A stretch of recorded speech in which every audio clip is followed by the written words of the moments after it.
Baik, selamat sore para siswa sekalian. Hari ini adalah pertemuan kita yang ketiga. Dalam pertemuan yang kedua kemarin, kita telah melihat tentang tema perdamaian sejati dalam konteks kitab suci dan ajaran gereja. Hari ini kita melihat tentang tema lain yakni persaudaraan sejati, tetapi dalam konteks kitab suci yakni perjanjian baru. Kita lihat dulu yang pertama, persaudaraan sejati itu dalam Lukas bab 10 ayat 25-37, yakni tentang orang Samaria yang murah hati. Oke, dalam perumpamaan orang Samaria yang murah hati ini, Yesus sengaja memilih tokoh Samaria ini karena merupakan keturunan Yahudi Yunani yang dianggap oleh Yahudi asli sebagai ras yang tidak murni Yahudi, ya. Jadi orang Yahudi asli menganggap rendah orang Samaria. Yesus sengaja memilih tokoh Samaria yang dianggap rendah oleh Yahudi, tetapi yang memberikan pertolongan kepada orang Yahudi yang dirampok. Sementara imam dan Lewi tidak memberikan pertolongan. Ya, kalian masih ingat kisah itu di mana lewat seorang imam dan dia mengabaikan orang yang sedang dirampok tersebut. Kemudian lewat seorang Lewi dan dia juga mengabaikan. Oke, di sini Yesus mau mengatakan bahwa ketika memberikan pertolongan dan bantuan kepada orang yang kesusahan, itu tidak mesti melihat apa latar belakang ras ataupun sara. Oke, jadi yang ditekankan Yesus ini lebih berdasarkan rasa kemanusiaan. Kesimpulannya adalah persaudaraan sejati adalah tindakan seseorang kepada sesama atas dasar karitas, cinta kasih. Kemudian perikop yang berikutnya yakni dari Matius bab 25 ayat 35-46.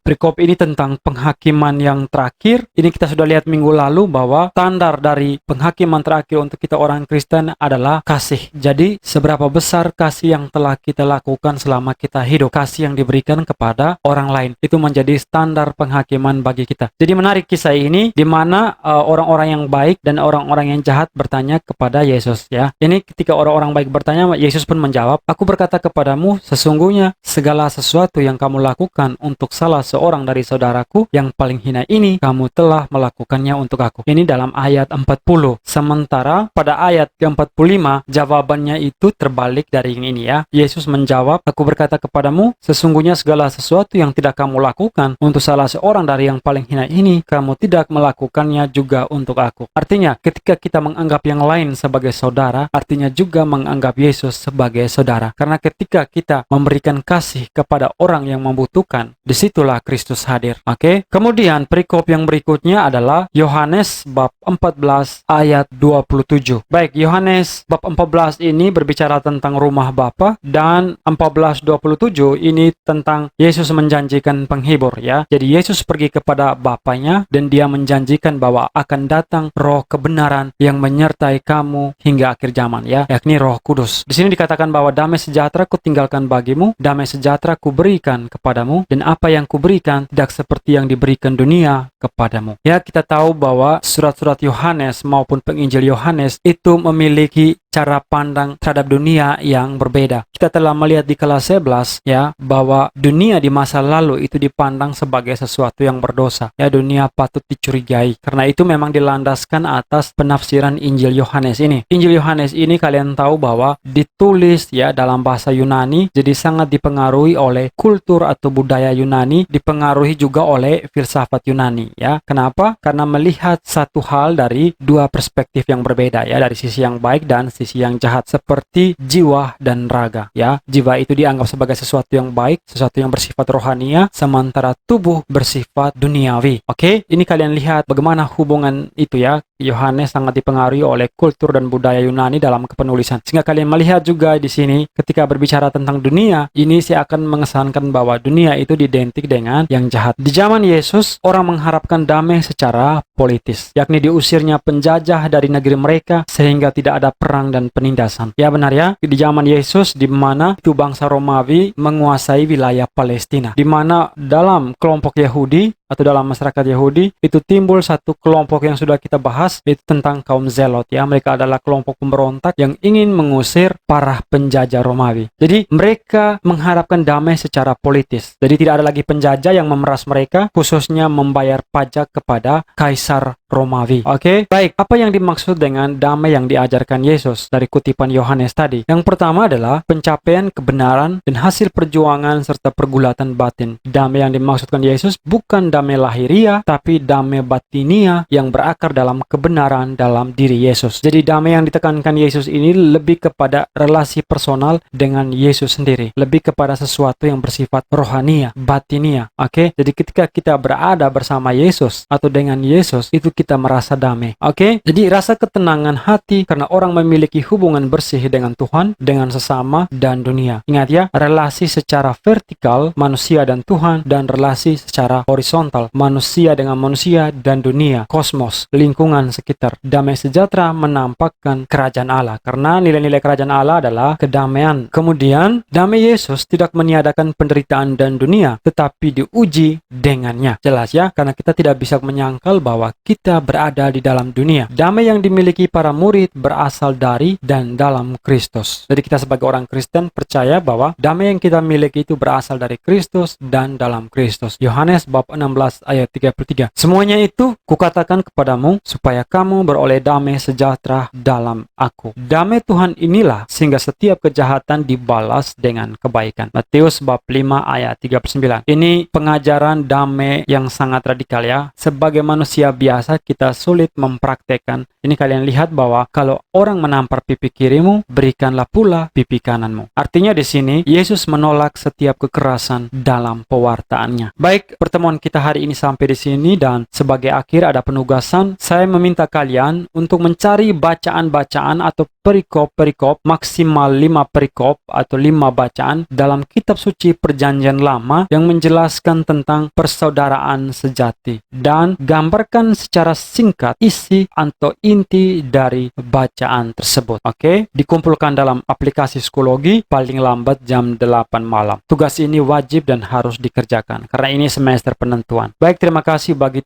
untuk kalian yang telah mendengarkan video pembelajaran hari ini.